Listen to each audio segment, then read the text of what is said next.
sais que tu as tellement attendu. Ah,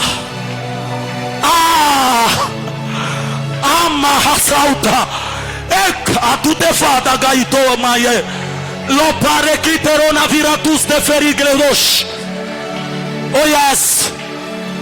Oh yes. Oh yes. C'est ce que Dieu est capable de faire. C'est ce que Dieu est capable de faire. Ne regarde pas à l'air.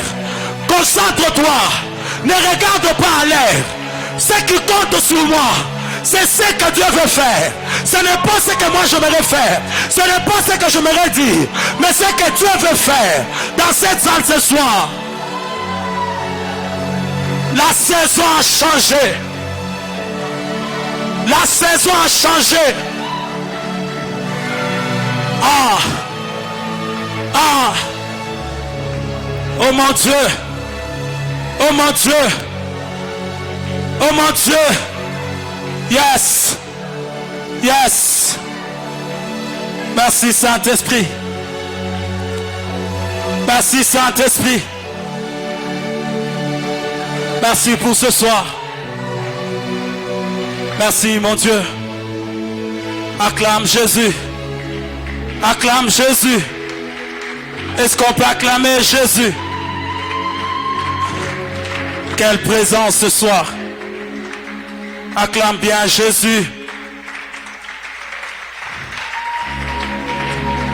C'est ta façon d'acclamer qui m'étonne encore une fois ce soir.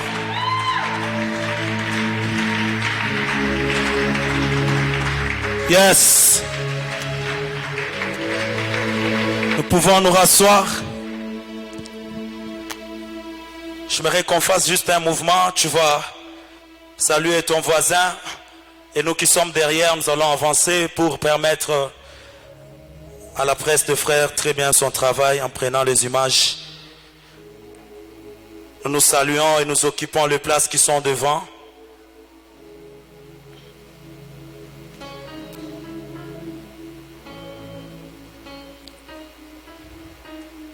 Bonsoir à tous.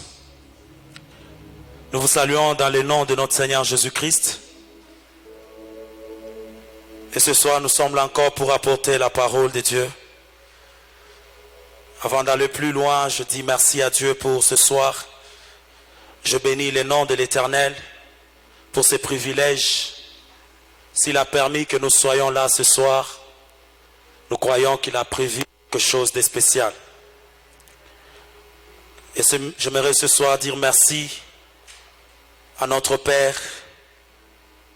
Je dis merci à Papa Paulin, de partout où il est. Papa, nous sommes tellement reconnaissants pour la marque de confiance, le choix que vous avez encore placé en nous. Ensemble avec maman, nous vous disons merci. Maman, merci d'être encore cette bénédiction que vous êtes pour moi personnellement. Vos conseils, vos prières, nous ne cesserons de les mettre en pratique. Et ce soir, je dis merci aux administrateurs. Je dis merci à Maman Chantal et Papa Carlos pour tout ce qu'ils font pour nous. Nous sommes tellement reconnaissants. Je ne peux pas passer sans dire merci à tous les prédicateurs de l'Église, particulièrement à tous ceux qui m'ont précédé, entre autres les bergers patients, les bergers Jonas et les bergers Patou. Merci à tous les bergers, vice-bergers. Merci à tous les ouvriers et ouvrières. Nous vous disons merci pour tout ce que vous faites au sein de cette commission. Et ce soir, je te dis merci, toi qui es dans la salle. J'étais en train de dire que Dieu te bénisse. Alors sans plus tarder, nous allons lire la parole de Dieu. Nous sommes dans le livre de Genèse. Ouvre avec moi ta Bible et lisons Genèse 26. Que Dieu bénisse l'homme de Dieu et le berger patient pour l'atmosphère de ce soir. C'était tellement fort et je sens la présence de Dieu dans ce culte. Nous allons lire la parole de Dieu dans le livre de Genèse 26. Nous allons lire le 6e verset. Et après, nous allons lire le 12e et le 13e verset. Genèse 26, le 6e verset, nous lisons au nom de Jésus. Et Isaac resta à Guérar. Nous prenons le 12e verset. La Bible dit, Isaac s'aima dans ce pays et il recueillit cette année le centuple, car l'Éternel le bénit. Cet homme devint riche et il alla s'enrichissant de plus en plus jusqu'à ce qu'il devint fort riche. Nous pouvons nous rasseoir. Je vais profiter pour lire la version Semère, le 6e verset de Genèse 26. La Bible dit, c'est pourquoi Isaac resta à Guérar. Le 12e verset, la Bible dit, Isaac fit des semailles dans le pays et récolta cette année-là le centuple de ce qu'il avait sémé. L'Éternel le bénissait. Isaac devint un personnage important. Son importance s'accrut encore et il devint même un homme très puissant. Acclamons la parole de Dieu.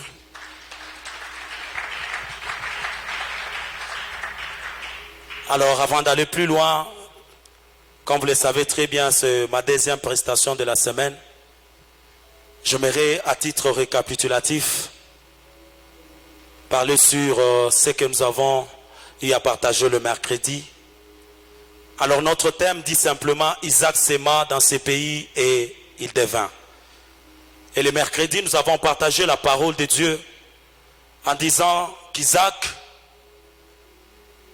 était fils d'Abraham et que Isaac était à Guérar. C'est un pays des Philistins. Mais il se fait que cet homme, alors qu'il est à Guérar, la Bible dit qu'il y a eu une famine. Dès le premier verset du livre de Genèse 26, la Bible dit qu'il y eut une famine. Et nous avons dit que c'est à partir de cette famine que tout est parti. Le mercredi, nous avons dit que lorsque la famine frappe, la famine est un temps de crise. C'est une période tellement difficile. Et Isaac, comme tout homme, lorsqu'il y a des problèmes et que la situation est difficile, on cherche toujours à sauver notre peau. Isaac aussi a eu peur de la situation et il voulait fuir. Mais c'est fait que ce que Isaac voulait faire, c'est ce que son père Abraham avait fait. Et nous avons dit le mercredi que quant à Isaac, Dieu n'a pas permis qu'il puisse faire cela. Dieu ne lui a pas permis de quitter la ville ou encore ce pays. Alors nous avons dit ceci. Isaac, lorsqu'il voulait fuir, Isaac ignorait une chose, c'est que la décision qu'il allait prendre devait être une décision très importante parce que cela allait servir de modèle pour les générations futures. Et dans notre semaine de famille, nous avons dit que Isaac devait prendre une décision qui devait être très importante pour sa famille. Pourquoi? Parce que au chapitre 25, on annonce la naissance de ses deux fils. Et nous voyons qu'après, il y a encore une situation, c'est que son père est décédé même. Le chapitre 25 précède avec tous ces problèmes. Mais il s'est fait que lorsqu'il décide de quitter, il veut prendre une décision qui va permettre à ses enfants et à sa famille d'être à l'aise. Parce qu'il ne voulait pas subir les conséquences de la famine. Et c'est là que nous avons dit que Isaac a servi de modèle. Parce que plus tard, il s'est fait qu'à Bethléem, il y a eu un homme qui s'appelait Boaz. Et cet homme, lorsque la famine a frappé Bethléem, Boaz ne s'est pas déplacé. Boaz a appliqué ce que Isaac avait fait. Il est resté, il a fait le sémail et il a même récolté. Mais pendant que Boaz avait comme modèle Isaac, il y a un homme qu'on appelait Elimelech. Lui avait pour modèle Abraham. Il a préféré fuir à Moab. Et là où il est parti, il a perdu la vie. Non seulement lui, mais même ses enfants. Il a perdu ses deux fils. Machlon et Kiljon sont décédés. Mais pourquoi? Parce que cet homme a pris une décision sans consulter Dieu. Et il s'est fait que là où il est parti, en prenant fuite, il ne voulait pas mourir à Bethléem, mais il est allé mourir ailleurs. C'est là que nous avons dit que nous devons être très sage lorsque nous voulons prendre des décisions lors de temps de crise. Et chaque parent devait veiller sur ça. Parce qu'il y a des décisions que nous prenons qui auront toujours des conséquences sur notre vie et sur la vie des enfants. Ainsi, nous avons dit ceci. Isaac a servi de modèle. Parce que nous avons parlé qu'Isaac était également le type de Christ. Et il y a beaucoup de détails que nous avons donnés. Ce soir, j'aimerais revenir sur une chose, c'est que lorsque Isaac se retrouve dans ce pays, Isaac fait fuir. Mais Dieu lui dit de rester. Quand Dieu lui dit de rester, Isaac n'a pas résisté. Isaac a obéi. Et nous avons dit qu'il est très important d'obéir à Dieu. Parce qu'il est le seul qui maîtrise les situations de crise. Lorsque la famine commence, Dieu seul maîtrise. Comment tu peux t'en sortir pendant la famine? Et c'est ainsi qu'Isaac a décidé de rester. C'était l'obéissance. Et cette obéissance était basée sur une chose. La confiance qu'il avait envers Dieu. Il a fait confiance à tout ce que Dieu lui avait dit. Il a placé la balance. Il a regardé d'un côté. Il s'est rendu compte que d'un côté, il y avait la famine. Mais quand il a regardé vers l'autre côté, il s'est rendu compte qu'il y avait les promesses de Dieu. Au-delà des promesses de Dieu, il y avait l'alliance que Dieu avait traitée avec son père. Lui-même a constaté que Dieu lui avait même promis qu'il sera toujours avec lui. Et quand il regarde la balance, il s'est dit non, comme Dieu est de mon côté, je vais lui faire confiance et je vais rester. Et il a placé la balance, il s'est dit, si Dieu a dit, c'est-à-dire qu'il va le faire. Et si Dieu a promis qu'il sera avec moi, donc ma saison sera favorable. C'est parmi des choses que nous avons partagées le mercredi. Et ce soir, j'aimerais enchaîner dans le même ordre d'idées. En disant à l'église, lorsque Isaac fait confiance à Dieu et qu'il décide de rester, sa décision n'est pas liée seulement à la confiance qu'il avait envers l'Éternel.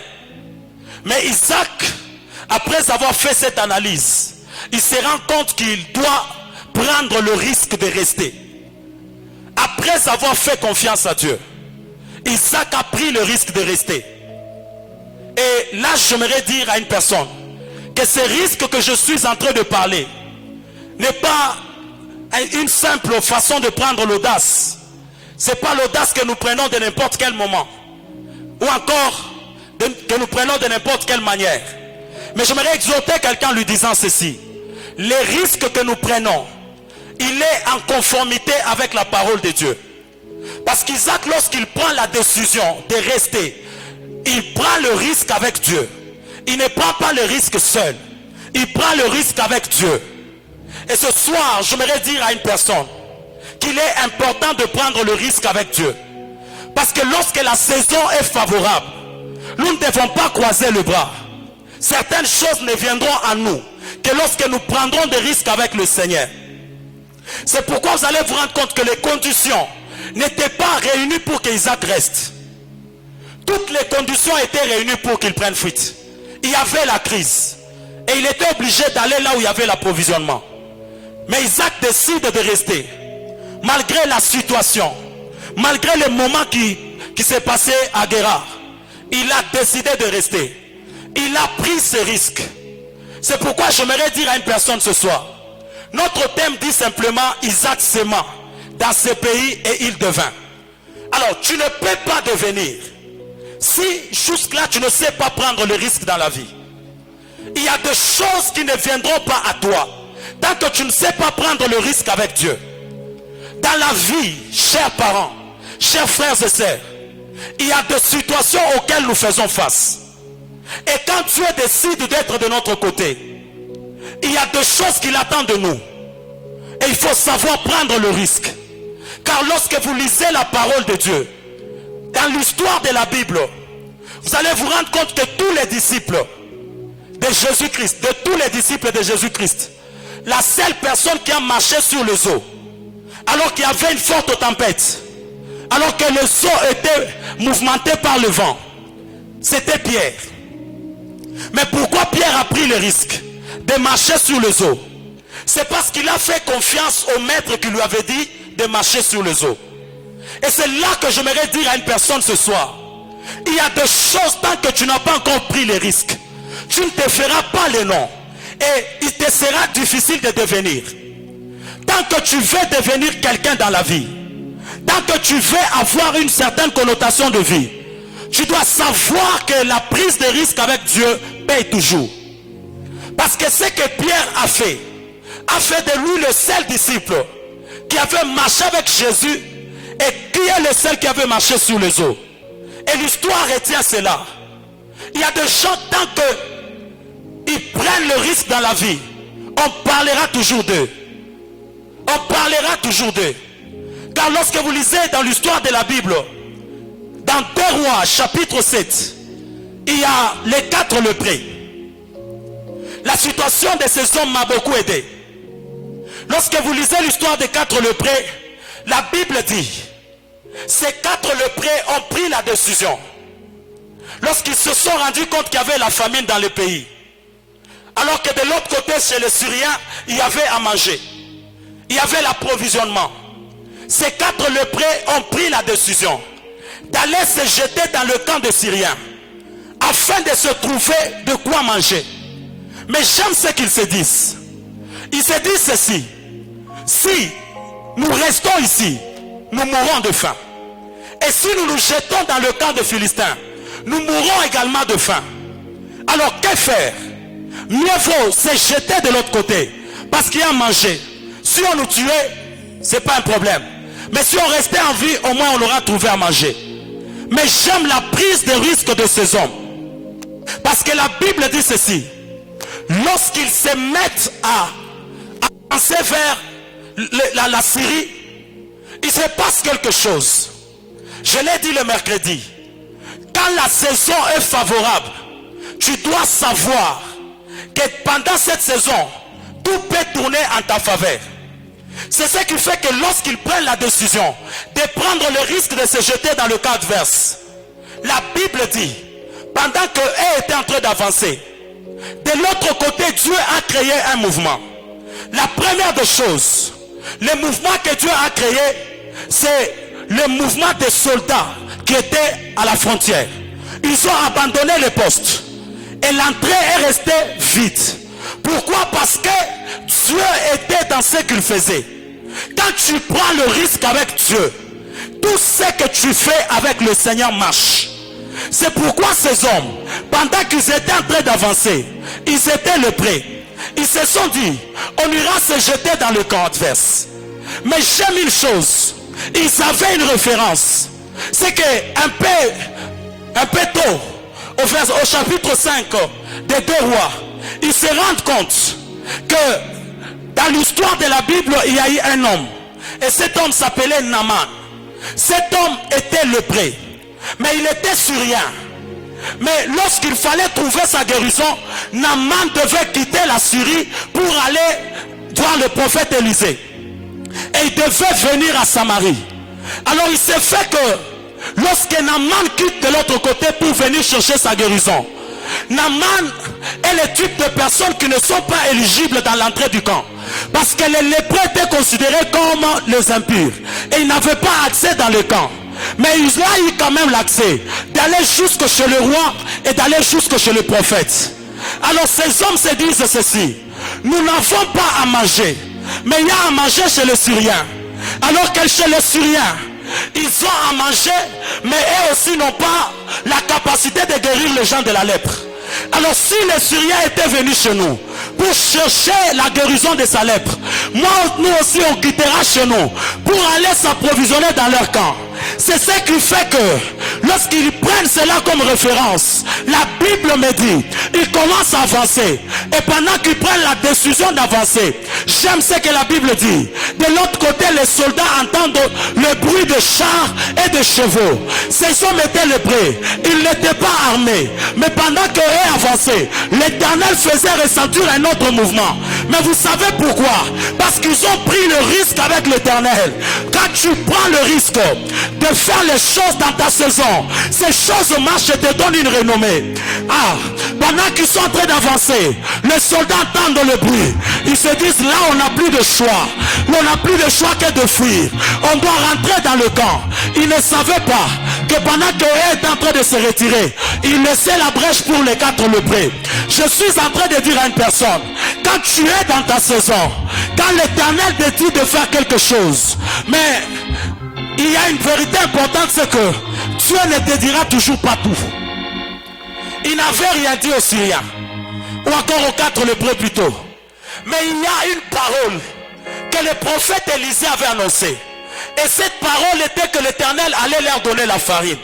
Et quand il a parlé, les gens n'ont pas cru. C'est pourquoi quand les 4 lépreux entrent, ils se rendent compte qu'on a laissé les bœufs, on a laissé les chevaux, les soldats ont fui, les passages libres. Ces hommes se disent, waouh, maintenant on peut s'approvisionner. Ils rentrent avec la bonne nouvelle. Écoutez maintenant une vérité. Leur prise de risque leur a donné l'accès à ce qu'ils n'avaient pas avant. Parce que ces hommes ne pouvaient pas entrer dans le camp.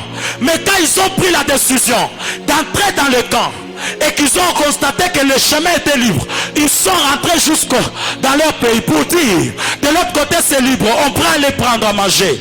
Or, ce qu'ils faisaient avait ouvert une brèche à l'accomplissement du message du prophète. C'est pourquoi j'étais en train de dire à une personne, il est important de prendre le risque avec Dieu, mais il est aussi mieux pour nous de ne pas seulement prendre le risque, parce que le risque engendre l'action. Je suis venu dire à une personne ce soir, prendre le risque est une chose, mais passer en action en est une autre. Lorsqu'ils se sont dit nous allons nous lever pour aller, ça c'était la prise de conscience ou encore la prise de décision sur les risques. Mais il fallait passer à l'action. C'est l'action qui a permis au message que Dieu avait annoncé par le prophète de s'accomplir. J'étais en train de dire à une personne, lorsque tu prends les risques engendrent l'action. Alléluia. Les risques engendrent l'action plutôt. Alors écoutez, la Bible dit Isaac s'aima dans ce pays et il recueillit le centuple. Mais avant de recueillir, il est passé à l'action parce qu'il s'est rendu que sa saison était favorable. Ce soir, ne sois pas seulement quelqu'un qui sait prendre le risque, sois également quelqu'un qui sait passer à l'action. Parce qu'il est très important pour nous de passer à l'action lorsqu'on est dans notre saison. Et j'aime une chose, s'aimer c'est une action que nous posons. S'aimer, c'est une action que nous posons. Parce que lorsque le berger passé avait prêché, il nous a dit, s'aimer c'est l'action de mettre la semence en terre. Et c'est cette action que nous posons qui fait de nous une personne qui est en train de s'aimer. Parce que s'aimer c'est une action. Et il y a deux vérités importantes que nous devons savoir sur la sémence. Primo, la sémence est têtue. La sémence est radicale. C'est la première vérité que nous devons savoir sur la sémence. Il s'est fait qu'Isaac a décidé de s'aimer et il est passé à l'action. Mais son action était le fait de s'aimer. C'est pourquoi je vais donner deux vérités sur la sémence.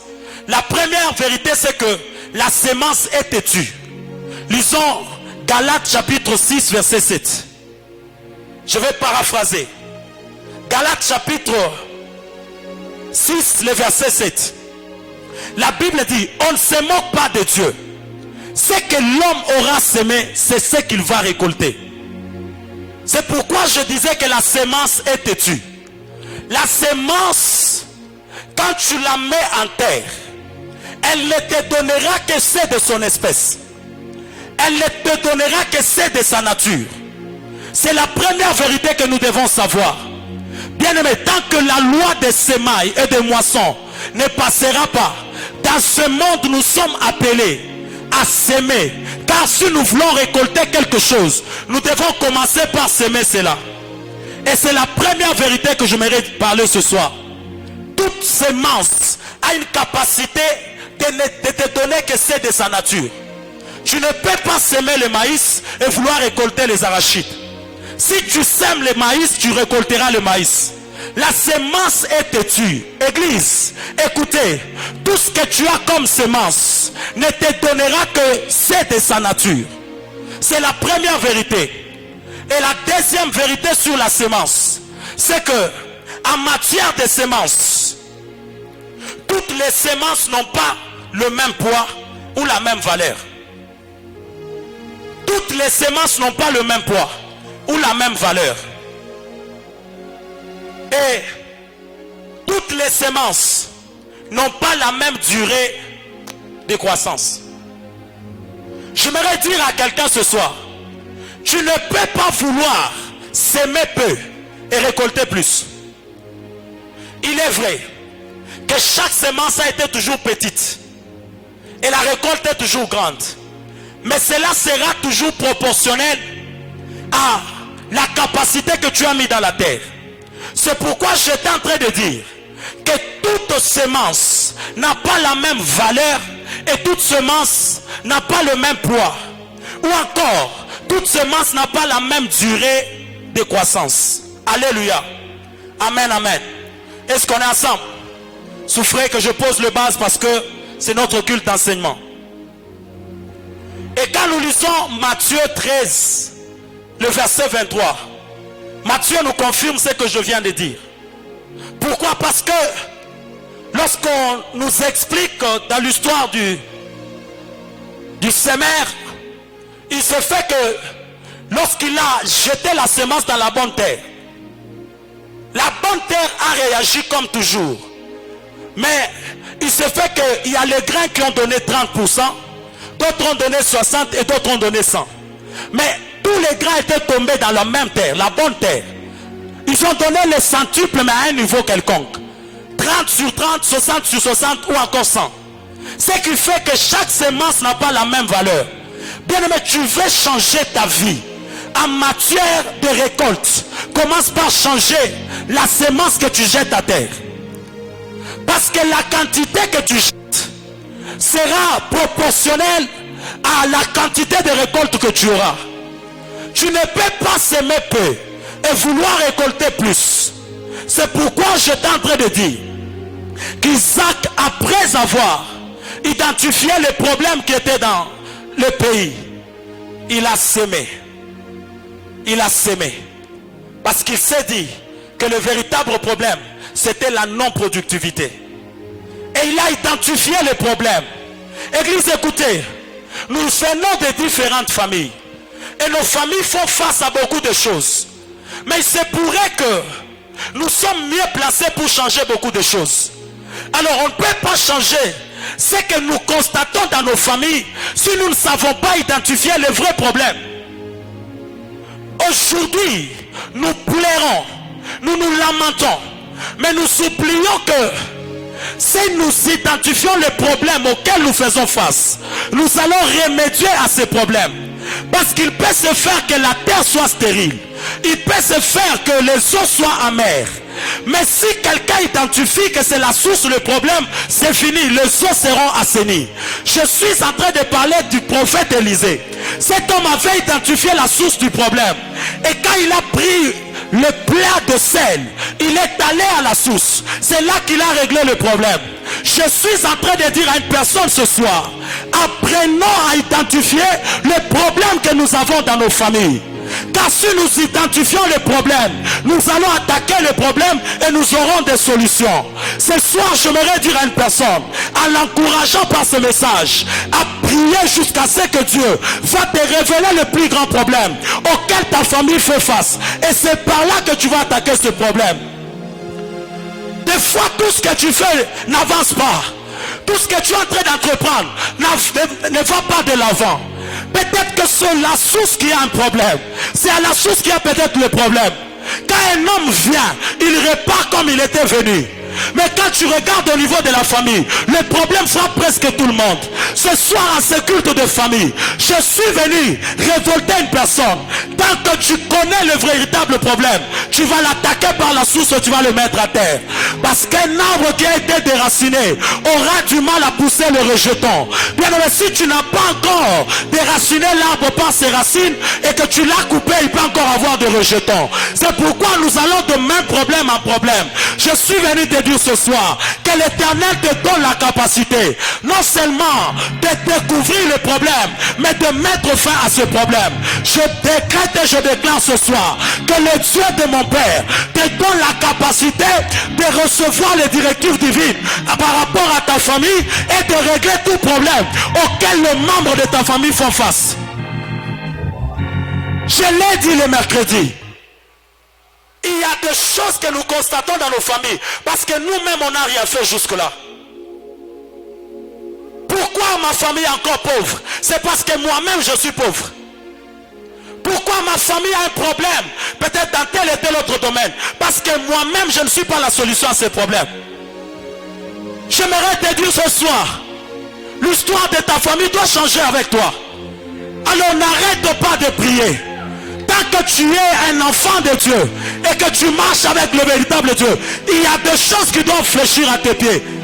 Mon Dieu, j'aimerais prêcher ce soir comme je le sens. Et l'Éternel Dieu de gloire, par sa grâce, t'aidera à régler n'importe quel problème. Parce que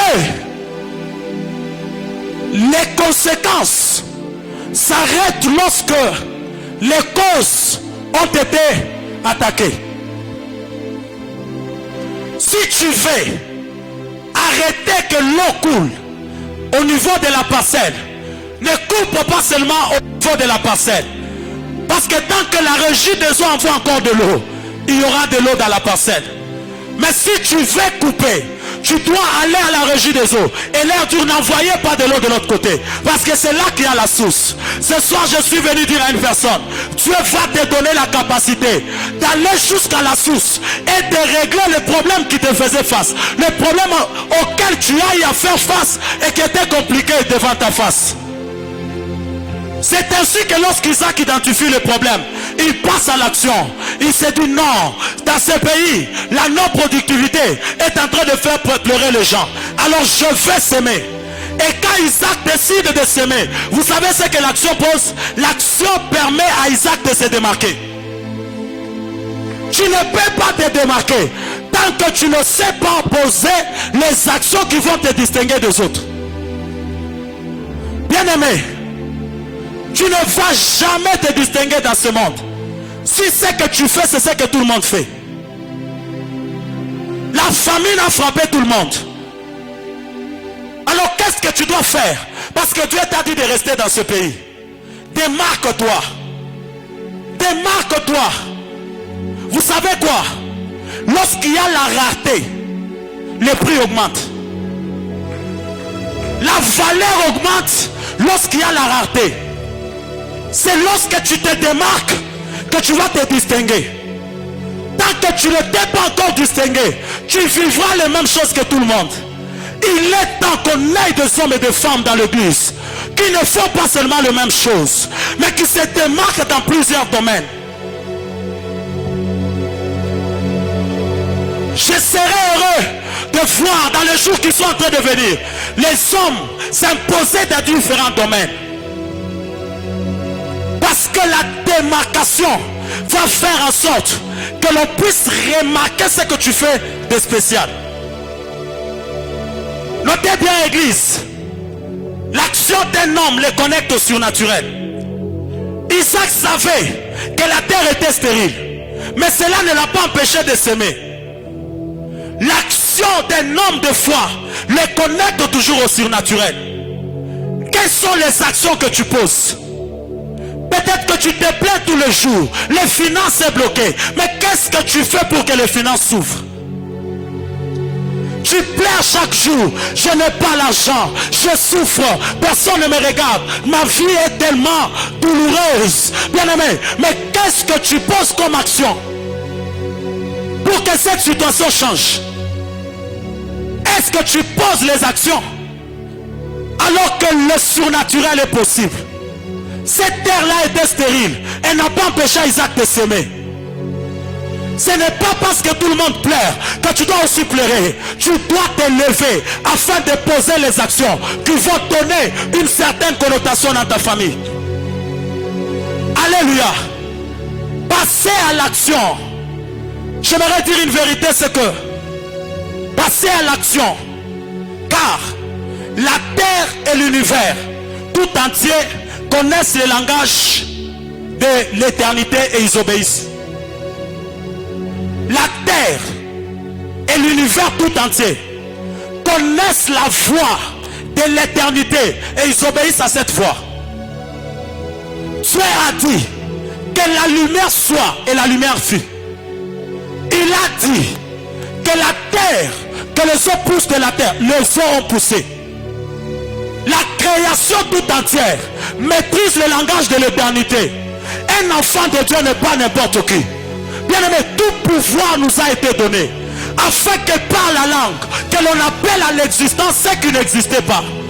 Quelles sont les actions que tu poses? Parce que les enfants de Dieu ont la capacité de changer de situation.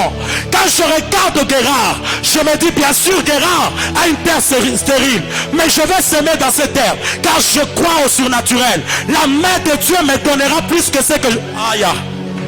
La main de Dieu me donnera plus que ce que je suis en train de voir.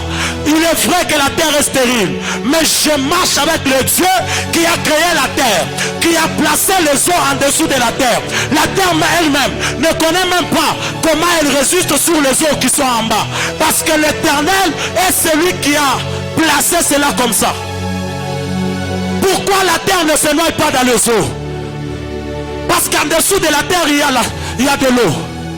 Ça, ce n'est que le domaine de Dieu. C'est pourquoi je viens te dire ce soir, même quand tu commences à perdre la foi, regarde la grandeur de Dieu, regarde la capacité de Dieu. Dis-toi que ça va marcher.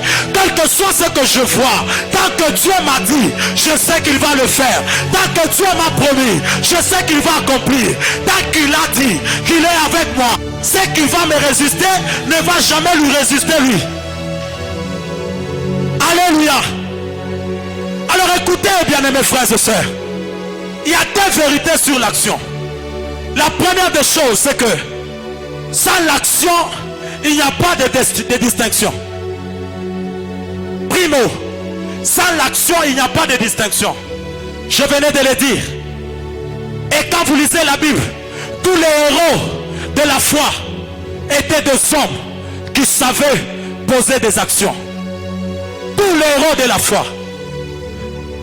Si c'est que tu dois obtenir doit passer par ton action, alors pose l'action. Et j'aime une chose, celui qui a écrit le livre d'Hébreux peut peut-être faire exprès de ne pas mettre le nom d'Isaac parmi les héros de la foi, mais cela n'empêchera pas à Matthieu de le mettre dans la généalogie. J'aimerais dire à une personne, tu peux te faire ton nom dans n'importe quel domaine.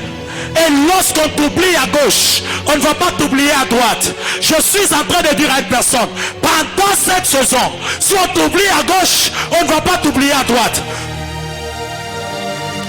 Même si les gens se mettent d'accord et ils se disent qu'on ne va pas lui faire du bien. Écoutez, si les hommes refusent, l'Éternel Dieu de gloire est celui qui a créé les hommes. Il va envoyer encore d'autres personnes.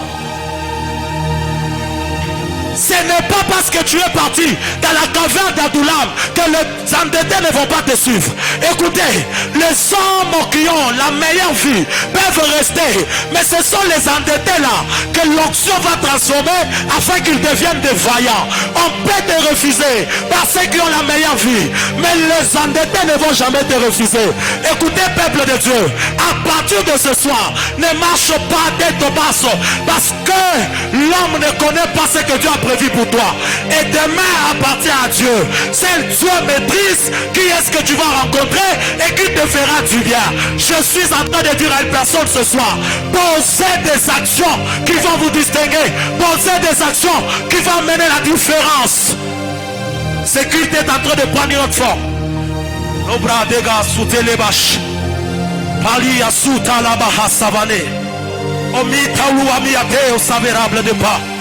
Rukaba Shandoroboko Saime Aluta Kayundu Bahaseba Dolash Rakatabo Suprayamande Emana Kayusu Pawanashan Edar de l'Ifao de Periakas. Que Dieu commence à honorer toutes les actions que nous avons posées par la foi, toutes les actions que l'on a posées depuis janvier, février, mars, jusqu'à maintenant.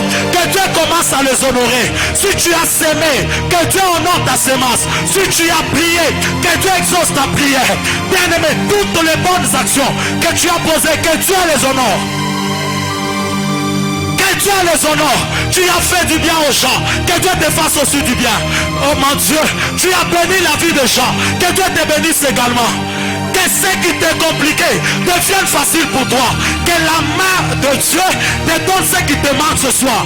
Il y a une puissance dans ce culte afin d'amener la transformation. Quel que soit ce à quoi on faisait face, même si on nous bloquait devant, l'Éternel Dieu va ouvrir. Parce qu'il est le Dieu des miracles et il a la capacité de faire.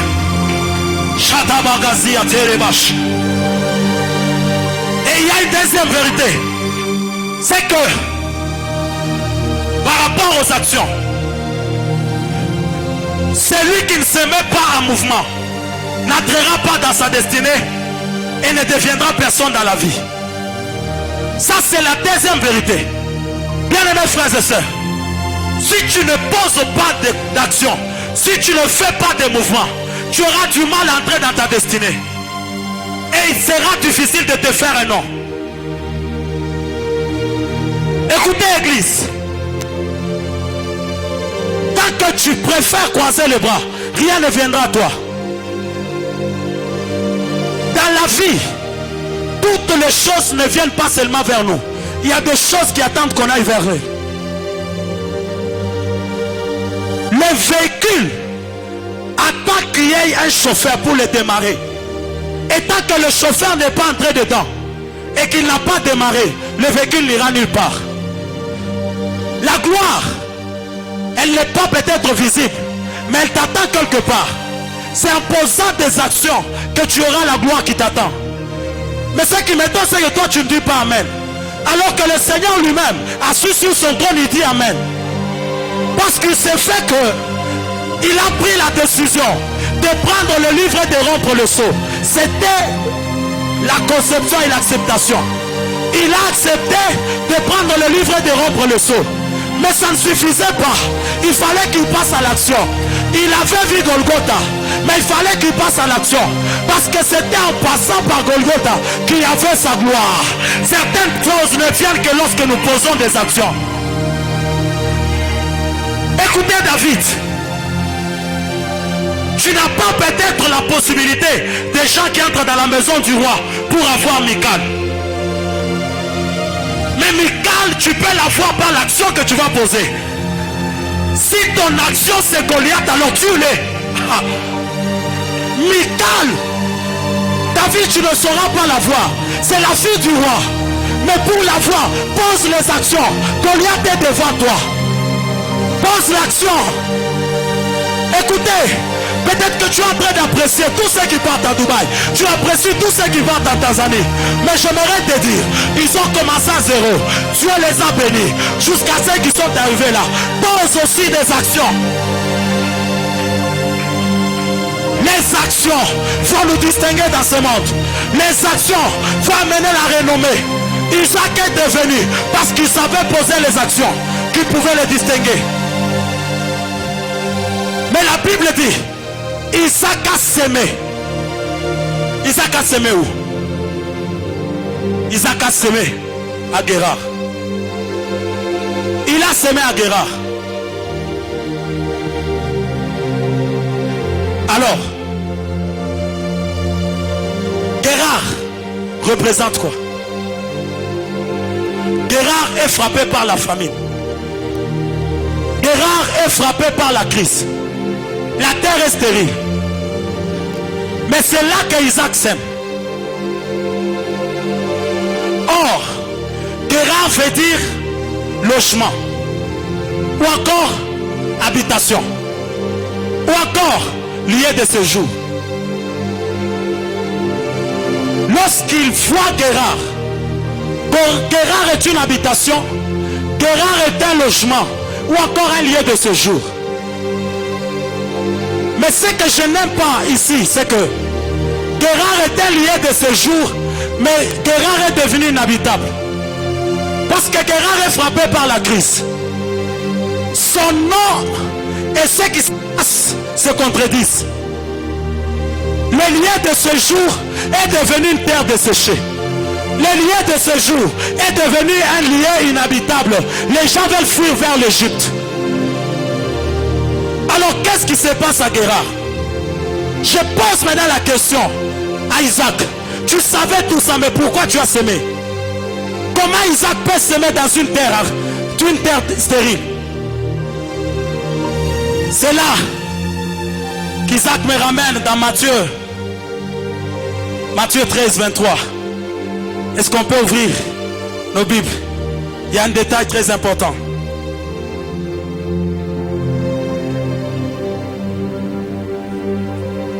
Matthieu 23. Matthieu 13, 23 plutôt.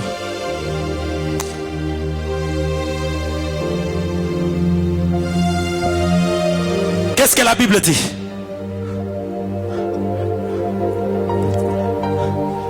Je vais lire. Matthieu 13, le verset 23.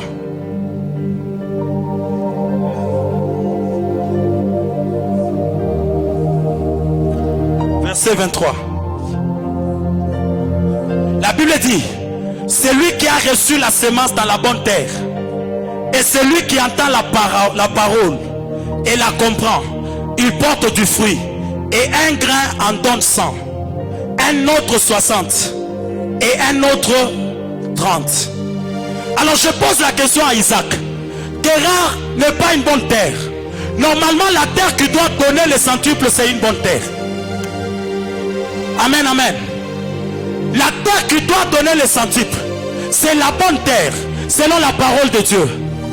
Alors quand je pose à Isaac la question, Isaac me ramène dans ce verset. Et c'est là qu'il me dit, c'est lui qui a reçu la semence dans la bonne terre. C'est celui qui entend la parole et la comprend. Et je me limite là.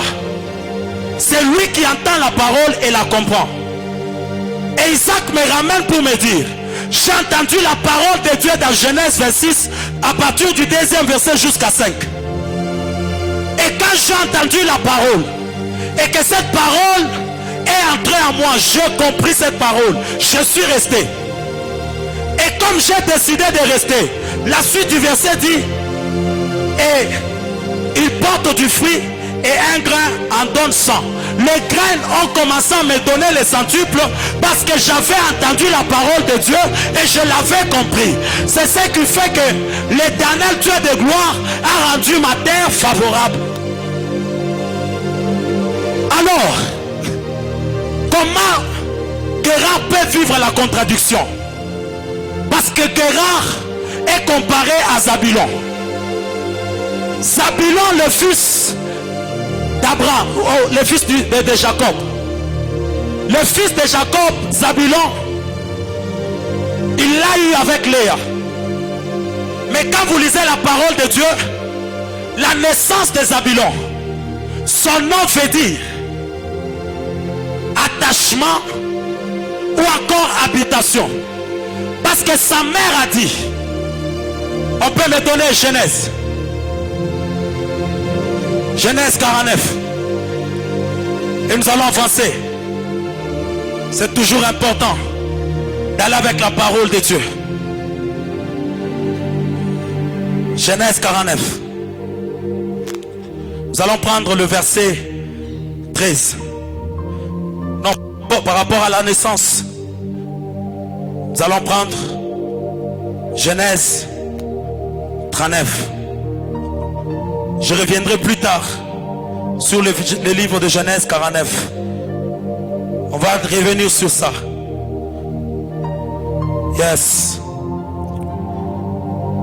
Zabulon. Sa mère, lorsqu'il met au monde Zabulon, j'aime la déclaration qu'elle fait. Je ne sais pas si la presse a trouvé.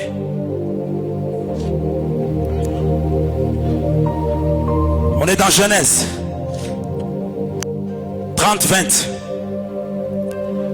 Et c'est là que je vais démontrer pourquoi Zabulon est comparé à Guérard. Lorsque sa mère met au monde Zabulon, qu'est-ce qu'elle a dit? Dieu m'a fait un beau don. Dieu m'a fait un beau don. Mon mari habitera avec moi, car je lui ai enfanté 6 fils. Mon mari s'attachera et il habitera avec moi.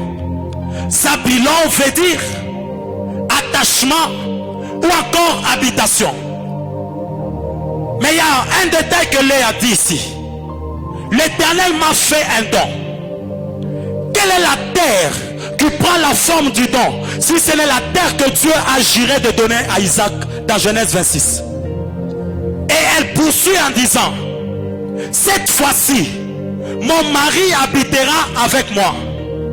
Écoutez Léa, tu as mis au monde Ruben, tu as mis au monde Siméon, tu as mis au monde Juda, tu as mis au monde Lévi. Il se fait que parmi les 4 enfants, il y a la louange, il y a également l'attachement qui est Lévi, mais il y a aussi l'Éternel a vu et l'Éternel a entendu. Mais comment est-ce que Jacob n'est pas toujours resté attaché à toi? Parce que Léa connaît un problème. Au 3e fils, elle parle de l'attachement, mais elle ne voit pas les résultats de cet attachement. Elle n'a pas abandonné là. Elle a eu le 4e fils et elle a appelé ce fils Judas parce qu'elle parlait de la louange. Mais il se fait que lorsque ça n'a pas marché pour Lévi, tu ne dois pas arrêter. Parce que beaucoup de gens abandonnent parce qu'ils n'ont pas encore vu le résultat. Elle ne s'est pas arrêtée sur le 3e fils. Mais il s'est fait que elle a arrêté de mettre au monde à partir du 4e fils. Et les 2 servantes ont eu 4 enfants. Et Dieu fait grâce. Après l'histoire des mandragores et tout, Léa a conçu encore. Et quand elle met au monde un fils, il se fait que le 5e est Issachar, mais le 6e c'est Zabulon. Et Léa dit ceci: cette fois-ci mon mari habitera avec moi, car je lui ai enfanté 6 fils. Je demande à Léa, pourquoi seulement c'est à la 6e fois que ton mari va s'attacher à toi? Parce que tu lui as déjà donné d'autres enfants. Cela n'a pas marché.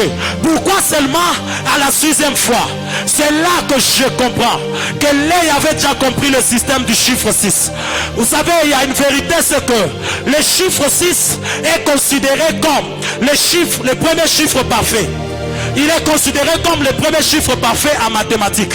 Parce que c'est le seul chiffre qui est divisible, qui est la somme de l'addition de ces dividendes directs. Ce qui fait que quand tu prends 1 plus 2 plus 3, tu auras 6. Ces 3 chiffres ont la capacité de se diviser en 6. Ce qui fait que c'est le chiffre parfait en mathématiques. Parce qu'on s'est dit que ce chiffre a la capacité d'être la sommation de tous ces diviseurs stricts. Entre autres, on parle de 1, 2 et 3. Quand tu les additionnes, tu as 6. Il devient le chiffre parfait. Mais je demande à Léa, pourquoi tu as parlé seulement du 6e chiffre? Parce qu'elle avait compris que le chiffre 6, quand il est divisible par les 3 chiffres que je viens de dire, le chiffre 6 est un chiffre d'harmonie. C'est un chiffre d'harmonie et également un chiffre qui permet la stabilité. Pourquoi? Parce que il est le chiffre qui est divisible par les 3 diviseurs stricts. Alors, il y a une deuxième vérité que Léa avait compris. Léa avait compris que le chiffre 6 c'est le chiffre de l'homme. Pourquoi? Parce qu'à la création, l'Éternel Dieu de gloire a créé l'homme le 6e jour. Alors, elle s'est conduit par rapport à cette écriture et elle s'est dit, si le 6e jour Dieu a créé l'homme, le chiffre 6 c'est le chiffre de l'homme, parce que c'est le chiffre qui a permis à Dieu de voir maintenant que tout était très bon et il s'est reposé. C'est par là que l'Éternel Dieu a eu son repos. Alors quand Léa regarde le 6e enfant, elle se dit non, tant que c'est le chiffre de l'homme et que c'est le chiffre qui a permis à Dieu d'avoir le repos, je veux maintenant déclarer sur ce 6e fils, afin que par lui, que mon mari s'attache à moi, qu'il reste à moi et que je vive la stabilité de mon mariage. J'ai connu la stabilité. Mon mari n'était pas seulement avec moi, mais cette fois-ci, il sera attaché à moi parce que je lui ai enfanté le 6e fils qui représente le chiffre de l'homme et le chiffre de la stabilité ou encore le chiffre parfait. Alors je regarde, je dis à Léa, mais quel est le problème entre Zabulon et Gérard? Il se fait que Zabulon c'est l'habitation, et Zabulon c'est le logement, ou encore l'attachement. Et Zabulon est comparé à Gérard, qui est également lié d'habitation. Mais Gérard vit la contradiction. Zabulon aussi vit la contradiction. Quand vous lisez la parole de Dieu, lorsque Jacob se met à bénir Zabulon, Jacob dit ceci, que Zabulon devait habiter dans les contrées maritimes et Zabulon devait être attaché au navire. Mais quand vous lisez la parole de Dieu dans Deutéronome 33, Moïse vient ajouter en disant, réjouis-toi Zabulon dans tes courses, parce que Zabulon était appelé à faire le voyage maritime. Mais il se pourrait que Zabulon commence à vivre la contradiction lorsque Josué commence à répartir les places des fils d'Israël. Quand Josué leur donne de place, il prend Zabulon, il l'éloigne de la mer, et Zabulon commence à sombrer dans les ténèbres. C'est là qu'Ésaïe vient. Il commence à annoncer, quand il regarde, il dit, Zabulon est dans les ténèbres. Mais il fallait que la lumière vienne pour que Zabulon soit maintenant éclairé. Là, je suis dans Matthieu 4. Quand Jésus vient, c'est là maintenant que Zabulon retrouve la lumière. Il a fallu que Jésus vienne pour que Zabulon trouve la lumière. Et Gérard aussi vivait la contradiction. Il a fallu que Isaac, qui est le type de Christ, vienne à Gérard, qu'il pose la semence et qu'il puisse recueillir afin que la terre de Gérard reçoive également sa lumière. Les gens pouvaient fuir Gérard, mais Isaac pouvait les ramener. Parce que ce qui faisait fuir les gens, c'était le manque d'orge, c'était le manque de récolte. Il n'y avait pas de productivité. Isaac a réglé le problème. Ainsi Gérard peut redevenir habitable. Et quand Gérard redevient habitable, c'est par la voie d'Isaac. Mais de l'autre côté, Zabulon retrouve sa lumière par la voie de Christ. C'est ainsi que des types de terre qui étaient en pratique contradiction se retrouvent à être visités. Je suis en train de dire à une personne ce soir, lorsque l'Éternel Dieu de gloire décide d'amener sa lumière dans ta vie, quelles que soient les choses qui étaient ténébreuses, ces choses commencent à recevoir la lumière. C'est ainsi que à Gérard, les choses ont changé. Et de l'autre côté, chez Zabulon, les choses ont également changé. Mais il y a une chose très importante, c'est que la Bible est en train de souligner, c'est que lorsque Zabulon retrouve sa lumière, Christ sort du désert. Après avoir été tenté, il part. On l'informe que Jean-Baptiste a été décapité. Il fuit vers la ville de Zabulon. Mais le mouvement qu'il est en train de faire est en train de ramener la lumière dans la vie de Zabulon. Je suis en train de dire à une personne ce soir, peut-être que tu as passé de moments sombres, de moments compliqués. Ce soir, comme Léa, cette fois-ci, c'est la bonne. Je suis venu dire à une personne, cette fois-ci, c'est la bonne. Si lorsque tu as mis au monde Ruben, Jacob n'est pas venu s'attacher. Si lorsque tu as mis au monde Siméon, Jacob n'est pas venu s'attacher. Tu as même parlé de la louange. Je ne sais pas. Il est écrit que l'Éternel siège au milieu de sa louange. Comment tu as mis au monde Judas et tu as connu la sécheresse par rapport à l'enfantement. Et plus tard, il s'est fait que la louange n'a pas produit les résultats qu'il fallait. Mais il se pourrait que lorsque tu amènes Zabulon, le sixième fils, les choses commencent à revenir. Et là, Léa peut se dire, cette fois-ci, ce soir je suis venu dire à une personne, cette fois-ci, c'est la bonne. Ça ne passera plus sans que tu ne sois visité. Les choses ne te passeront plus. L'Éternel Dieu de gloire te donnera maintenant du succès dans tout ce que tu as eu à faire, tout ce qui te résistait. L'Éternel Dieu de gloire te donnera maintenant du succès. Et j'aime une vérité, c'est que lorsque la Bible parle de cette semence, la Bible souligne un détail, c'est que Isaac a recueilli le centuple cette fois-ci. Cette année-là, Isaac a recueilli le centuple. Et quand Isaac a recueilli le centuple, écoutez ce que la parole de Dieu dit.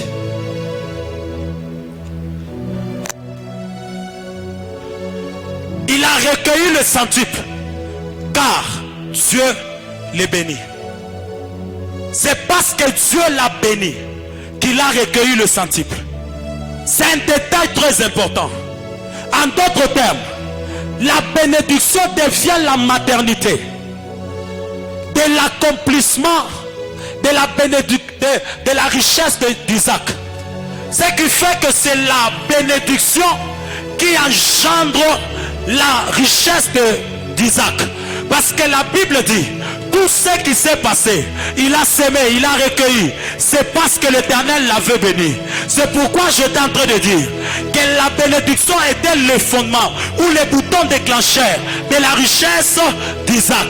Alors ce soir, c'est quoi la bénédiction? La bénédiction, c'est une grâce. La bénédiction, c'est une faveur que Dieu fait à un homme. Et c'est ce qui fait que lorsque tu fais face à la bénédiction, les choses deviennent favorables pour toi. Car Dieu les bénit. Pourquoi souligner seulement ces détails? Car c'est la bénédiction de l'Éternel qui enrichit. Elle ne se fait suivre d'aucun chagrin. Ok, il y a une deuxième définition de la bénédiction. C'est l'action de bénir par la parole ou par le geste.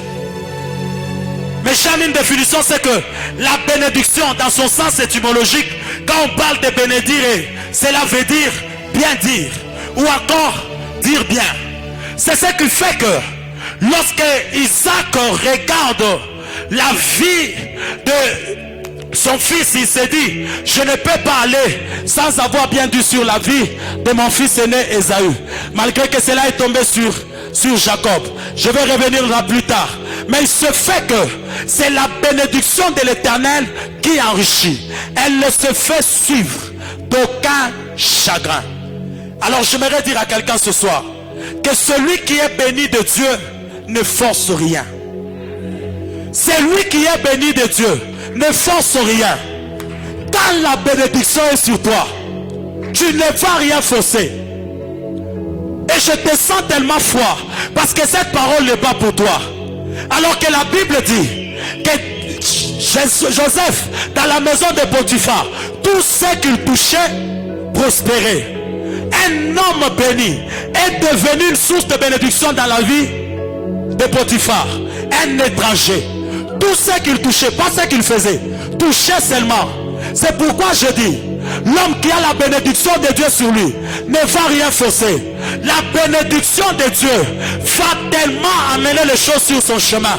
Car la bénédiction de Dieu connaît le langage de la richesse. C'est la bénédiction de l'Éternel qui enrichit. Alors, si c'est la bénédiction de l'Éternel qui enrichit, Isaac a recueilli le centuple. Mais quand je pose la question à Isaac, comment tu as recueilli le centuple? Dans cette terre, Isaac me dit, c'est parce que j'ai été béni. Mais la deuxième des choses, c'est que le centuple, bien aimé, il y a une vérité. Le centuple n'est pas pour le ciel, mais le centuple est pour la terre. Le centuple, c'est pas pour le ciel, c'est pour la terre. Afin de me lapider, allons dans Marc chapitre 10. Je vois Pierre qui pose la question à Christ. Nous avons tout laissé. Nous avons tout abandonné. Maintenant, qu'est-ce que nous aurons comme récompense? Attends que je te dise la réponse. C'est que lorsque Christ le regarde, il lui dit, dans ce siècle, où? Dans ce siècle.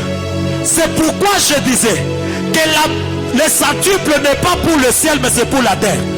Parce que Christ a dit, dans ce siècle vous aurez quoi? Le centuple. Mais dans le siècle à venir, qu'est-ce que vous aurez? La vie éternelle. La vie éternelle nous attend pour le royaume.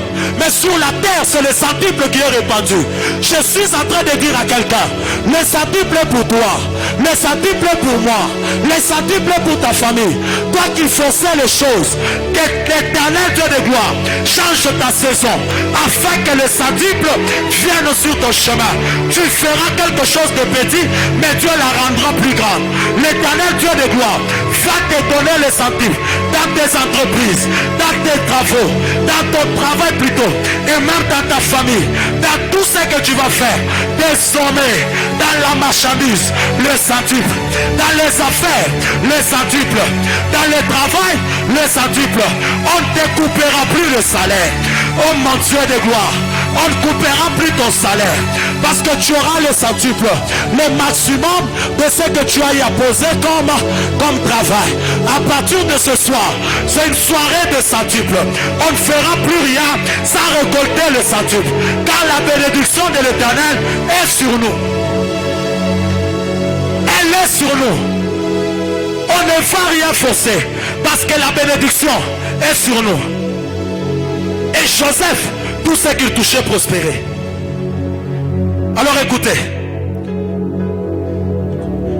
il ne faut jamais mépriser la bénédiction. Notez cela. Il ne faut jamais mépriser la bénédiction. Beaucoup de gens, parce qu'il y a les choses qui vont marcher, alors que la grâce de Dieu n'est pas assurée. À cause de la bénédiction, berger patient, Ésaü a pleuré. Jacob ne donnait pas l'argent, juste les paroles. Ésaü a pleuré. Ne méprise pas la bénédiction. Et j'aimerais dire cela pour une famille ce soir. La famille qui manque la bénédiction de Dieu sur elle ira de problème en problème. Ne méprise jamais la bénédiction. C'est une faveur, c'est une grâce sur toi. Et tant que la bénédiction est sur toi, bien aimé, les choses que tu vas faire vont te réussir. C'est pourquoi Ésaïe a pleuré. Il a dit à son père, est-ce qu'il a tout pris? Il ne reste même pas quelque chose pour moi. Et Isaac lui a dit, il a tout pris. Mais écoutez une vérité. Ésaü est un habile chasseur. Même dans son travail qu'il faisait, il avait toujours besoin de la bénédiction. Il a pleuré devant son père. Isaac lui a dit que le ciel ne te donnera pas la rosée. La terre ne te donnera pas le meilleur produit. Mais au moins, ce que tu vas faire avec ton épée va te rendre. Parce que si la terre ne te donne rien, et si le ciel ne te donne pas la rosée, ton épée, accompagnée d'une faveur, te donnera le bélier. Ésaü a pleuré. Et l'Éternel a fait quoi? L'Éternel a permis que Isaac puisse le bénir. Ne méprise jamais la bénédiction. Car lorsqu'elle est sur toi, elle va attirer la richesse.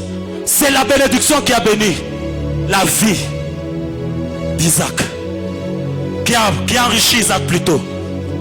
Mais il y a une vérité que j'aime, c'est que parlant de la rosée, quand nous lisons la parole de Dieu, je suis dans le livre de Genèse. Genèse, chapitre 49, verset 25.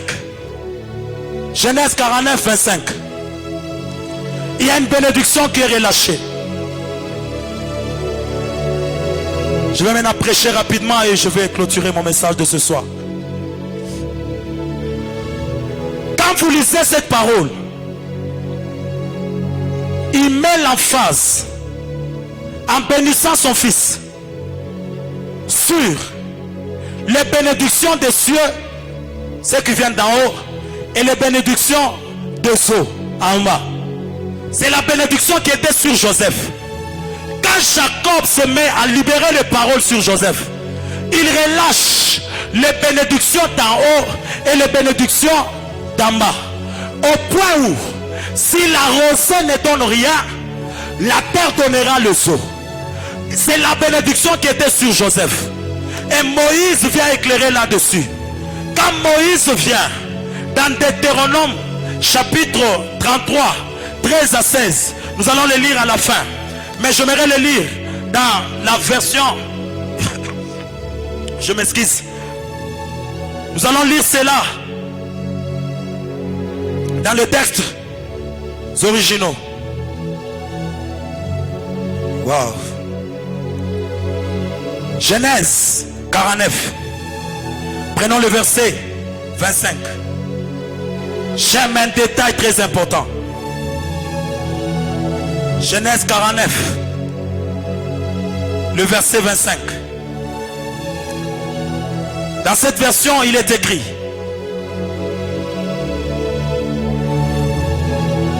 c'est l'œuvre de ton Père qui t'aidera, l'œuvre de Tout-Puissant qui te bénira. Des bénédictions des cieux en haut et des bénédictions des eaux en bas. Des bénédictions de mamelles et du sein maternel. Lorsqu'il parle sur Isaac, il commence à relâcher ses paroles sur Joseph plutôt. Jacob parle des bénédictions d'en haut et des bénédictions d'en bas. Parce que Joseph, c'est quelqu'un qui avait reçu la bénédiction qui était sur Isaac. Cette bénédiction est allée sur Jacob. Et cette bénédiction a coulé sur Joseph. Lorsqu'on parle de la rosée, elle a commencé avec Isaac. Et cette rosée est partie jusque chez Jacob. Elle a touché également Joseph. Mais il y a une chose qui est très importante que nous devons savoir. La rosée a été promise à Joseph. La rosée était en train de couler. Mais qu'est-ce qui a fait que la rosée puisse s'arrêter? Parce que pendant au moins 3 ans et demi, la rosée ne coulait plus en Israël. Vous savez pourquoi? La rosée a été arrêtée par le jugement de Dieu. Je suis venu dire à une personne, lorsque Élie apparaît, Élie vient, il se rend compte que le peuple allait en dehors de la volonté de Dieu. Il arrête la pluie, il arrête la rosée. Pendant 3 ans et demi, la rosée ne pouvait pas tomber. Pourquoi? Parce que le peuple s'était désorienté. J'aimerais exhorter une famille ce soir. Faisons plus attention à ce que nous posons comme acte. Parce que notre propre désobéissance peut avoir des répercussions sur nos familles. La rosée a été arrêtée. La rosée ne coulait plus. Et beaucoup de gens font face à cela. Quand tu regardes ta vie, les choses ne sont plus comme avant. Les choses n'avancent plus comme avant. La grâce t'a quitté. Tu sens comme si ton ciel est fermé. Je suis venu te dire ce soir, s'il y a le livre de un roi ou encore un roi chapitre 18, sache qu'il y a aussi le livre de Zacharie. Et là la presse va me donner Zacharie chapitre 8. Zacharie chapitre 8. À cause de la désobéissance, la rosée ne pouvait plus couler. La rosée ne tombait plus. Elle était arrêtée pendant 3 ans et demi. Beaucoup de familles, à cause de la désobéissance, les choses n'avancent plus. Mais j'aime. Dans la Bible, s'il y a un roi 18, il y a également Zacharie chapitre 8. On peut aller rapidement. Zacharie 8, on va lire le 10e verset et le 12e verset. Zacharie chapitre 8. À partir du 10e verset. Car avant ce temps, le travail de l'homme ne recevait pas sa récompense. Et le salaire de bête était nul. Il n'y avait point de paix pour ceux qui entraient et sortaient. À cause de l'ennemi, je lâchais tous les hommes et les uns contre les autres. J'aimerais qu'on puisse descendre. Maintenant, je ne suis pas pour le reste de ce peuple comme j'étais dans le temps passé, dit l'Éternel des armées. Descendons encore. Car les semailles prospéreront, la vigne rendra son fruit, la terre donnera ce produit. Les cieux enverront les rosées. Je ferai jouir de toutes ces choses et le reste de ce peuple. La Bible dit, les cieux enverront leur rosée. Dans 1 roi chapitre 18, la rosée a été arrêtée. La rosée est revenue. Dans Zacharie chapitre 8, la rosée est revenue. Je suis venu dire à une personne, ce soir, c'est le retour de la bénédiction. La bénédiction qui avait quitté la famille. La bénédiction qui avait plus de place. Cette bénédiction est en train de revenir. Je prie le Seigneur, que l'Éternel Dieu de gloire fasse pleuvoir de gauche à droite, que tu aies de finances, que tu aies de renommée, que tu aies tout ce que tu cherchais. Que l'Éternel ramène la gloire, que l'Éternel ramène la bénédiction, que ce que tu avais perdu te revienne ce soir, que ce que tu manquais te soit donné ce soir. Je vois la bénédiction revenir, je vois la bénédiction de l'Éternel revenir dans la vie d'une personne. Je vois l'Éternel bénir encore tes greniers, je vois l'Éternel bénir encore tes affaires, je vois l'Éternel bénir encore tout ce que tu es en train d'entreprendre. Mais ce que j'aime, oh mon Dieu de gloire, j'aime une vérité. Prenons maintenant Deutéronome 23 13 à 16. On va maintenant lire Deutéronome 23. Je sens la bénédiction revenir, je sens la bénédiction revenir.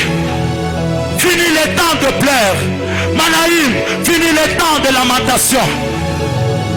Deutéronome chapitre 33 13 à 16. Je vois la bénédiction revenir. La Bible dit, tu auras parmi ton bagage. Ok. Sur Joseph il dit, son pays recevra de l'Éternel un signe de bénédiction, le meilleur don du ciel, la rosée. Le meilleur est au singulier. Et on commence avec la rosée. La rosée est un meilleur don du ciel.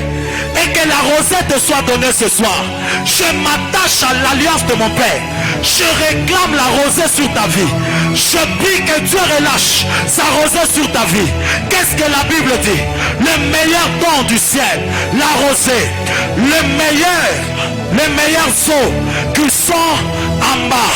Écoutez, si à gauche on ne te donne rien, si à droite on ne te donne rien, le ciel te donnera. Et si le ciel ne te donne pas la rosée, la terre te donnera le meilleur eau. Est-ce qu'on peut avancer? Je prie ce soir que Dieu te bénisse de tous côtés. Des sommets, même des petites choses, te donneront du succès. On peut descendre. Les meilleurs fruits du soleil. Ça, c'est ce que Dieu avait donné à Isaac. Les meilleurs fruits du soleil. Parce que sa semence ne devait pas croître sans la lumière solaire. Parce que il faut que ça puisse connaître la photosynthèse. Dieu lui a donné le soleil afin que la semence puisse croître. La croissance est assurée. Et je crois encore aux meilleurs fruits de chaque mois. Isaac sema cette année-là et il recueillit cette année-là. Pourquoi? Parce que le meilleur fruit de chaque mois était venu sur lui. On n'a pas dit de chaque année, on a parlé de moi. Je me tiens du haut de cette chair comme un fils du prophète. Je décrète et je déclare à partir de ce soir que l'Éternel Dieu de mon Père fasse en sorte que chaque mois qui reste de cette année te donne de meilleurs produits. À partir de maintenant, que ça soit en septembre, fin septembre, début octobre, début novembre, fin novembre, tous les mois qui restent, que l'Éternel te donne la bénédiction. Ce soir, que la main de Dieu te donne la bénédiction. On peut descendre. On peut descendre. Comment, maître, prêche avec moi. On peut descendre. La Bible dit, le meilleur produit des antiques montagnes, le meilleur produit des collines éternelles. Comment? Le meilleur produit des collines éternelles. Je suis en train de prier ce soir que l'Éternel Dieu de gloire relâche sa bénédiction. Car lorsque l'Éternel Dieu de gloire décide de bénir ainsi, il commence à agir dans sa dimension d'Adonai et d'Elohim. C'est là que Dieu commence à se révéler comme le Seigneur et le Créateur de tout. Or, si tu es enfant du Créateur de tout et que tu es enfant du Seigneur de tout, qu'est-ce que l'Éternel ne te donnera pas? Même la terre stérile te donnera le meilleur produit. Pendant que toi tu ne dis pas Amen, c'est là que Rachel est en train de dire Amen. Dieu agit dans sa dimension d'Adonai et d'Elohim. Il commence à agir comme le créateur et le Seigneur de tout. Même si tu étais stérile, il te donne les enfants. Même si tu étais pauvre, il relâche la bénédiction. Même si tu avais des difficultés, il entre en jeu. Vous savez pourquoi? Parce que l'Éternel, Dieu des esprits des prophètes, c'est celui qui appelle à l'existence les choses qui n'existaient pas, comme si elles étaient déjà. C'est pourquoi la Bible dit, c'est comme si elles étaient déjà. En réalité, elles étaient déjà. Il fallait que l'Éternel les appelle. C'est pourquoi, quand il a commencé à appeler, il a dit, la lumière vient. La lumière a entendu, elle est venue. Il a dit que le poisson, que les eaux donnent le poisson, et les poissons sont venus. Quand Dieu agit dans sa dimension d'Adonai et de créateur, qu'est-ce qui se passe? L'impossible devient possible. J'étais en train de le dire le mercredi. Quand Dieu est avec toi, la saison devient favorable. Tu ne forces plus rien. Tu ne dépends plus des gens, parce que Dieu te bénit comme il veut. Ce soir, je suis venu annoncer à une personne, finis la saison de forcer, car cette fois-ci, c'est la mort. Tu vas commencer un projet, tu vas l'achever. Tu vas commencer un programme et tu vas l'achever. Tes entreprises vont te donner de bons résultats. Comme quand tu seras en train de marcher, les choses ne vont pas te résister. Car Joseph est un type de personne qui a la bénédiction d'une plante qui est placée près d'un courant d'eau. J'aime une chose, c'est que chaque saison lui est favorable. Chaque saison lui est favorable. Parce que les eaux sont en train de donner plus de calories. Alors il s'est fait que même quand ces branches vont plus loin, il y a la miraille. C'est quoi la miraille? Si ce n'est le berger de Guérard qui t'empêche à creuser, quand il se lève, toi tu dois avancer. Je suis venu dire à une personne, n'abandonne pas, avance encore. Même si tu vois le berger de Guérard en train de te menacer, avance encore. L'Éternel est avec toi. Celui qui t'avait donné le premier puits te donnera le deuxième puits.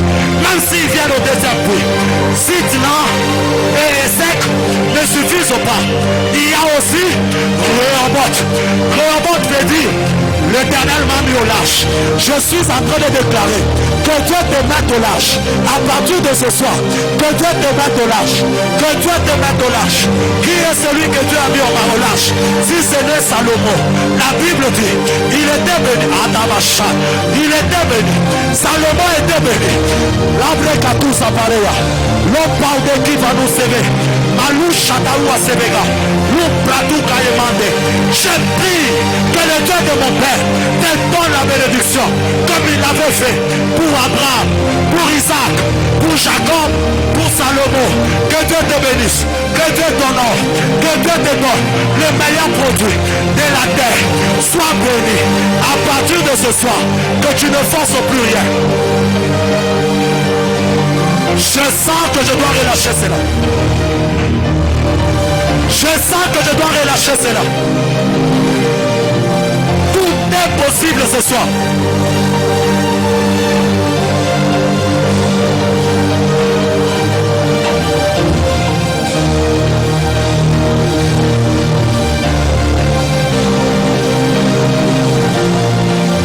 J'entends que tout est possible ce soir. Tout est possible ce soir. Le retour de la bénédiction, c'est maintenant. Manoah a dit que l'ange qui m'avait visité revienne encore. Que la bénédiction d'autrefois revienne encore. Même quand c'est compliqué, que Dieu te les donne encore. Oh mon Dieu, je vois tes greniers en train d'être remplis. Je vois tes greniers en train d'être remplis. Je vois tes entreprises te donner de bons résultats. Est-ce que quelqu'un peut prier ce soir?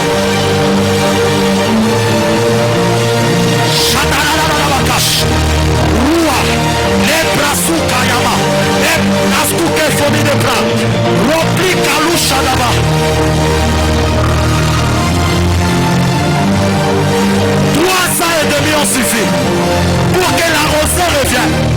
La pluie est revenue. Oh, Élie, prie encore. Si la première fois n'était pas la bonne. La deuxième fois, la troisième fois, la quatrième fois, la septième sera la bonne. Je vois une pomme de main. Oh, je vois la nuée qui se forme comme une pomme de main. Ça me va. C'est ce que j'attendais. C'est le message que la pluie va tomber. La pluie va tomber. C'est que je vois. L'Éternel va le faire. À partir de ce soir, la soupaya et paradalia, Ruketawahasa, l'ombrazuka, alouchedeba. Come on. Come on. Yes. Yes. Yes.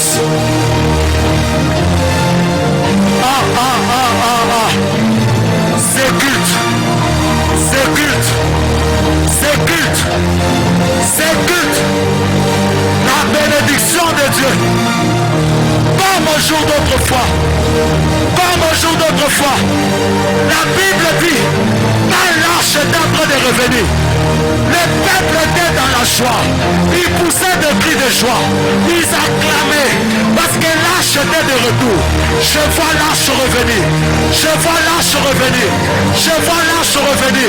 Cette arche qui était prise par le Philistin est en train de revenir. Cette gloire qui était partie est en train de revenir. Cette bénédiction qui était partie est en train de revenir. Mon Dieu. Prie le Seigneur. Parle à Dieu. Parle à l'Éternel.